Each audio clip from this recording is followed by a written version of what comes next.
नमस्कार। आकाशवाणी कटक आंचलिक संवाद पढ़ुछंती उदयनाथ स्वाई।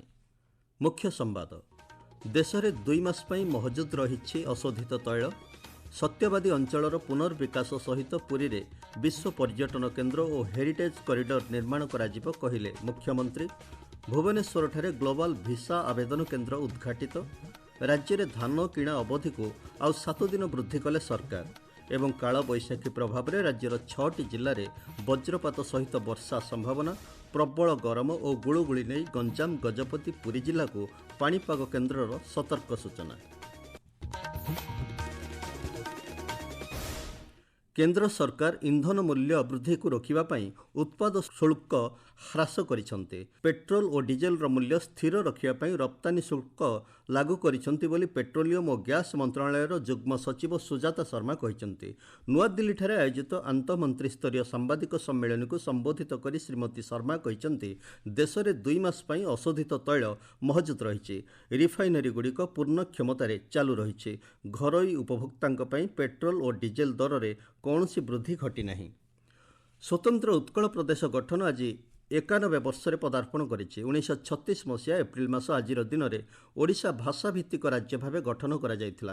प्रत्येक ओडियाक पई आज एक गर्व और गौरवर दिन। पुरी जिला उत्कलमणि पंडित गोपबंधु दासଙ୍କ जन्मपीठ सुआंड ठारे राज्यस्तरीय ओडिशा दिवस कार्यक्रम पालित हो जाइछि। एथिरे मुख्यमंत्री मोहन चरण माझी जोगदेई कहिसंती ओडिशार जनसाधारण तथा युवपीढ़ी को बरपुत्र मानक स्मृति सहित जोड़ी रखिबाकू एवं सेमानक त्याग और बलिदान रे अनुप्रेरित हेबा पई एही कार्यक्रम को बरपुत्र मानक जन्मस्थान रे करा जाउछि। ओडिया जाति को केही अटकाई पारिबे नाही। समस्त क्षेत्र में पूर्ण सामर्थ्य हासिल करी ओडिया जाति एक समृद्ध राज्य भाव देशर ग्रोथ इंजिन होई विश्व पटल में भारतर मर्यादा को वृद्धि करिबो। पंडित गोपबंधु अम्लान स्मृति को आहुरी दीप्तिमान करिबा पई तांको पीठर विकास और सौंदर्यकरण पई सरकार प्रतिश्रुतिबद्ध। सत्यवादी वन विद्यालय और समग्र अंचलर विकास पई योजना प्रस्तुत होईछि। सरकार 585 कोटी टंकार प्रकल्प कार्यकारी करिवे। ऐतिहासिक बकुल वनर पुनरुत्थान और विकास पई प्राय 90 कोटी टंका विनियोग कराजिबो। 495 कोटी टंकार सत्यवादी अंचलर पुनर्विकास कराजिबा सहित पुरी रे विश्व पर्यटन केन्द्र, क्रूज टर्मिनाल और हेरिटेज कॉरिडोर निर्माण कराजिबो बोली मुख्यमंत्री कहिसंते। उत्कल दिवस अवसर में राज्यव्यापी विभिन्न स्थान में कार्यक्रम मान आयोजित हो जाइछि। देवगढ़ जिले में आयोजित समारोह में जिलापाल मुख्य अतिथि भाव जोग देइथिले। बरपुत्र मानक फोटोचित्र प्रदर्शनी और सांस्कृतिक कार्यक्रम अनुष्ठित होगा सहित विभिन्न प्रतियोगितार कृति छात्र छात्री मानक पुरस्कृत करा जायथिला। जाजपुर जिला प्रशासन पक्षर उत्कल दिवस और 33तम जिला प्रतिष्ठा दिवस में नगर उन्नयन मंत्री कृष्णचंद्र पात्र जोगदे बरपुत्र मानक प्रतिमूर्ति में पुष्पमाल्य अर्पण करथिले।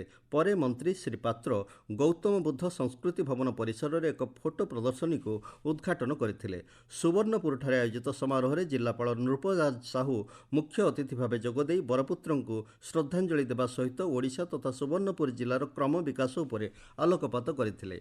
केन्द्रापड़ा संस्कृति भवन ठारे आयोजित उत्सव में शिल्पमंत्री संपत चंद्र स्वाई मुख्य अतिथि भाव जोगदे ओडिशा गठन में बरपुत्र मानकर अवदान को स्मरण करने सहित राज्य और जिलार सामग्रिक विकास उपर मत रखिते।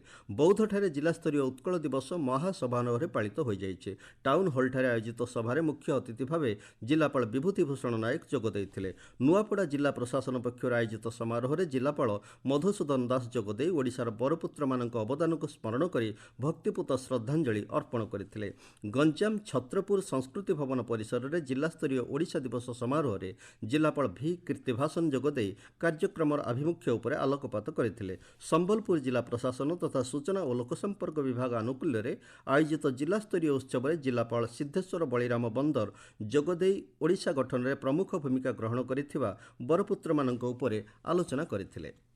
भुवनेश्वर बरमुंडाଠାରେ ग्लोबल भिसा आवेदन केन्द्र को मुख्यमंत्री मोहन चरण माझी आज उद्घाटन करिसंते। ब्रिटेन, ऑस्ट्रिया, स्विट्जरलैंड पई 7 तारिख में आवेदन आरंभ हेबो। आयरलैंड, इटाली, जापान, इस्टोनिया पई 10 तारिख एवं इजिप्ट, मोरक्को पई 17 तारिख। अन्य देश पई आसंता मासरु भिसा पई आवेदन कराजिबो। साधारण लोकंकु अन्य संस्था उपरे आउ निर्भर करिवाकू पड़िबो नाही बोली मुख्यमंत्री कहिसंते। आपण माने आंचलिक संवाद सुनुचंती आकाशवाणी कटक केन्द्ररू। डाक्तर बाबू 15 दिन हेलाणी मो स्वामी वार्ड रे अछंती। काश ज्वर जम्मारु कमुनी काहेकि देह हाथ कंटा हे गलानी जे चिन्ही भी होनी। ସେ ଭଲ ହେବେ ତ? ବ୍ୟସ୍ତ ହୁଅନି, ଚିକିତ୍ସା ଚାଲୁଛି। ତମେ ତ ନିଜେ ଅବହେଳା କଲ, ଅଧାରୁ ଔଷଧ ବନ୍ଦ କରିଦେଲ, ସେଥିପାଇଁ ଏବେ ଔଷଧ କାମ କରୁନାହିଁ। ହେଲେ 2 ମାସ ଖାଇବା ପରେ ତ ତାଙ୍କର କାଶ ଭଲ ହେଇଯାଇଥିଲା। ଟିବି ଔଷଧ ପ୍ରଥମ 2 ମାସ ଖାଇବା ପରେ ଅଧିକାଂଶ ଲକ୍ଷଣ ଚାଲିଯାଏ। ଏତିକିରେ ଭଲ ହେଇଗଲା ବୋଲି ଭାବିକି ଔଷଧ ବନ୍ଦ କରିଦେବା ଠିକ ନୁହେଁ। ଏହା ଦ୍ୱାରା MDR XDR ଟିବି ହୁଏ, ଯେଉଁଥିରେ ଅଧିକାଂଶ ଟିବି ଔଷଧ ଆଉ କାମ କରେ ନାହିଁ। ତେଣୁ ଟିବି ଔଷଧ ଆଦୌ ଅଧାରୁ ବନ୍ଦ କରିବା ଉଚିତ ନୁହେଁ। ଖାଲି ସେତିକି ନୁହେଁ, ଏଥିରେ ଚିକିତ୍ସା ଅଧିକା 9 ମାସରୁ 18 ମାସ କରିବାକୁ ପଡେ ଓ ଭଲ ହବାଟା ମଧ୍ୟ କଷ୍ଟକର ହୋଇପଡେ। ତେବେ ବ୍ୟସ୍ତ ହୁଅନି, ନିୟମିତ ଚିକିତ୍ସାରେ ରହିଲେ ଭଲ ହେବା ସମ୍ଭାବନା ଅଧିକ। ଆଜ୍ଞା, ଏଥର ସବୁ ମାନି ଚଳିବୁ। ମୋ ସ୍ୱାମୀଙ୍କୁ ଭଲ କରିଦିଅନ୍ତୁ। ସ୍ୱାସ୍ଥ୍ୟ ଓ ପରିବାର କଲ୍ୟାଣ ବିଭାଗ, ଓଡ଼ିଶା ସରକାର। ରାଜ୍ୟରେ ଖରିଫ ଧାନ କିଣା ଅବଧିକୁ ସରକାର ଆଉ 7 ଦିନ ବୃଦ୍ଧି କରିଛନ୍ତି। ଟୋକନ ପାଇଥିବା ସମସ୍ତ ଚାଷୀଙ୍କଠାରୁ ଅଗ୍ରାଧିକାର ଭିତ୍ତିରେ ଧାନ କିଣାଯିବ ବୋଲି ଖାଦ୍ୟ ଯୋଗାଣ ଓ ଖାଉଟି କଲ୍ୟାଣ ମନ୍ତ୍ରୀ କୃଷ୍ଣଚନ୍ଦ୍ର ପାତ୍ର କହିଛନ୍ତି। ଜଣେ ହେଲେ ଚାଷୀଙ୍କ ଟୋକେନ ଲାପ୍ସ ଯିବ ନାହିଁ, ସେଥିପ୍ରତି ସରକାର ଗୁରୁତ୍ୱ ଦେଉଛନ୍ତି। ଚଳିତ ଖରିଫ ଋତୁରେ 77 ଲକ୍ଷ ମେଟ୍ରିକ୍ ଟନ୍ ଧାନ କ୍ରୟ ସରିଛି। ଏହି ଅବଧି ମଧ୍ୟରେ 18 ଲକ୍ଷ 64,000 ଚାଷୀ ଧାନ ବିକ୍ରୟ କରିଛନ୍ତି। ଚାଷୀଙ୍କ ଖାତାକୁ 22,884 କୋଟି ଟଙ୍କା ପ୍ରତ୍ୟକ୍ଷ ସୁବିଧା ହସ୍ତାନ୍ତର ମାଧ୍ୟମରେ ପଠାଯାଇଛି ବୋଲି ମନ୍ତ୍ରୀ ଶ୍ରୀ ପାତ୍ର କହିଛନ୍ତି। ଆମେ 77 ଲକ୍ଷ ମେଟ୍ରିକ୍ ଟନ୍ ଧାନ କିଣି ସାରିଲୁଣି ଏବଂ 18 ଲକ୍ଷ 64,418 ଫାର୍ମର୍ସ ଏଥିରେ ଧାନ ବିକି ସାରିଲେଣି ଏବଂ 22,884 କୋଟି ଟଙ୍କା ଫାର୍ମର୍ସ ମାନଙ୍କ ଆକାଉଣ୍ଟକୁ ମଧ୍ୟ ଆମେ ଦେଇସାରିଲୁଣି। ତେଣୁ ଆମ ସରକାର କୌଣସି ଜଣେ କୃଷକଙ୍କର ଟୋକନ ଯେମିତି ଲାଭ ହବନି ସେ ଦିଗରେ କାର୍ଯ୍ୟ କରୁଛି। ଓଡ଼ିଶା ପୁଲିସ ଆଜି ତାର 91ତମ ପ୍ରତିଷ୍ଠା ଦିବସ ପାଳନ କରୁଛି। ରାଜ୍ୟକୁ ସୁରକ୍ଷିତ, ଶାନ୍ତିପୂର୍ଣ୍ଣ ଓ ନିଶାମୁକ୍ତ ଭାବେ ଗଢ଼ିବା ପାଇଁ ଓଡ଼ିଶା ପୁଲିସ ସଂକଳ୍ପବଦ୍ଧ ବୋଲି ପୁଲିସ ମହାନିର୍ଦ୍ଦେଶକ ଯୋଗେଶ ବାହାଦୁର ଖୁରାନିଆ କହିଛନ୍ତି। ନୟାଗଡ଼ ରିଜର୍ଭ ପୁଲିସ ପଡ଼ିଆରେ ଆୟୋଜିତ ପ୍ରତିଷ୍ଠା ଦିବସ ପାଳନ ସମାରୋହରେ ମୁଖ୍ୟ ଅତିଥି ଭାବେ ଆରକ୍ଷୀ ଅଧୀକ୍ଷକ ଏସ୍ ସୁଶ୍ରୀ ଯୋଗଦେଇ ମିଳିତ ପରେଡରେ ଅଭିବାଦନ ଗ୍ରହଣ କରିଥିଲେ। ଏହି ଅବସରରେ ଉଲ୍ଲେଖନୀୟ କାର୍ଯ୍ୟ ପାଇଁ କିଛି କର୍ମଚାରୀଙ୍କୁ ସମ୍ବର୍ଦ୍ଧିତ କରାଯାଇଥିଲା। ବୌଦ୍ଧ ଜିଲ୍ଲା ପୁଲିସ ଓ 5ମ IRB ବାଟାଲିୟନ ପକ୍ଷରୁ ଆୟୋଜିତ ପୁଲିସ ପ୍ରତିଷ୍ଠା ଦିବସରେ ଆରକ୍ଷୀ ଅଧୀକ୍ଷକ ରାହୁଲ ଗୋଏଲ ଯୋଗଦେଇ ସମ୍ମିଳିତ ପରେଡରେ ଅଭିବାଦନ ଗ୍ରହଣ କରିଥିଲେ। ପୁରୀ ଜିଲ୍ଲାରେ ନାଗରିକ ସେବାକୁ ଆହୁରି ସୁବିଧାଜନକ, ଦ୍ରୁତ ଏବଂ ଲୋକାଭିମୁଖୀ କରିବା ପାଇଁ ଜିଲ୍ଲା ପୁଲିସ ପକ୍ଷରୁ ନୂତନ ପଦକ୍ଷେପ ସ୍ୱରୂପ ପୁଲିସ ସହାୟକ ହ୍ୱାଟ୍ସଆପ୍ ଚାଟବଟ୍ ସେବାର ଆଜି ଶୁଭାରମ୍ଭ ହୋଇଯାଇଛି। କେନ୍ଦ୍ରାଞ୍ଚଳ ଆଇଜି ସତ୍ୟଜିତ ନାୟକ ଓ ଜିଲ୍ଲା ଆରକ୍ଷୀ ଅଧୀକ୍ଷକ ପ୍ରତୀକ ସିଂ ଏହି ସେବାର ଶୁଭାରମ୍ଭ କରିଛନ୍ତି। ଆଧୁନିକ ଡିଜିଟାଲ ପ୍ଲାଟଫର୍ମ ମାଧ୍ୟମରେ ପୁରୀ ପୁଲିସ ନାଗରିକ ଓ ପର୍ଯ୍ୟଟକମାନଙ୍କୁ 24 ଘଣ୍ଟିଆ ସହଜ ଏବଂ ତ୍ୱରିତ ସେବା ପ୍ରଦାନ କରିବା ଏହି ସେବାର ମୁଖ୍ୟ ଲକ୍ଷ୍ୟ ରହିଛି। ବିକଶିତ ଓଡ଼ିଶା ଗଠନ ପାଇଁ ସୁନିୟନ୍ତ୍ରିତ ଓ ସ୍ଥାୟୀ ସହରୀକରଣର ଭିତ୍ତିଭୂମିକୁ ସୁଦୃଢ଼ କରିବା ଲକ୍ଷ୍ୟରେ ଆଜି ଭୁବନେଶ୍ୱରସ୍ଥିତ ଖାରବେଳ ଭବନଠାରେ ଗୃହ ନିର୍ମାଣ ଓ ନଗର ଉନ୍ନୟନ ବିଭାଗ ପକ୍ଷରୁ ସହରାଞ୍ଚଳ ଜମି ପରିଚାଳନା ଉପରେ ଏକ ଉଚ୍ଚସ୍ତରୀୟ ଆଲୋଚନା ଚକ୍ର ଅନୁଷ୍ଠିତ ହୋଇଯାଇଛି। ଗୃହ ଓ ନଗର ଉନ୍ନୟନ ବିଭାଗ ଅତିରିକ୍ତ ମୁଖ୍ୟ ଶାସନ ସଚିବ ତଥା ଇଡ୍କୋର ଅଧ୍ୟକ୍ଷା ଉଷା ପାଢ଼ୀ କାର୍ଯ୍ୟକ୍ରମରେ ଯୋଗଦେଇ ଭବିଷ୍ୟତ ପାଇଁ ପ୍ରସ୍ତୁତ ତଥା ସ୍ଥାୟୀ ସହର ଗଠନ ଏବଂ ବିକଶିତ ଓଡ଼ିଶାର ସ୍ୱପ୍ନ ସାକାର ପାଇଁ ସୁଚିନ୍ତିତ ଓ ରଣନୈତିକ ଜମି ପରିଚାଳନା ଉପରେ ଗୁରୁତ୍ୱାରୋପ କରିଥିଲେ। ବୈଠକରେ ଅବସରପ୍ରାପ୍ତ ପ୍ରଶାସନିକ ସେବା ଅଧିକାରୀ ହରିବଲ୍ଲଭ ମିଶ୍ର ସହରାଞ୍ଚଳ ଜମି ପରିଚାଳନାର ଆଇନଗତ, ପ୍ରଶାସନିକ ଏବଂ ନୀତିଗତ ଦିଗଗୁଡ଼ିକ ଉପରେ ବିସ୍ତୃତ ଉପସ୍ଥାପନ କରିଥିଲେ।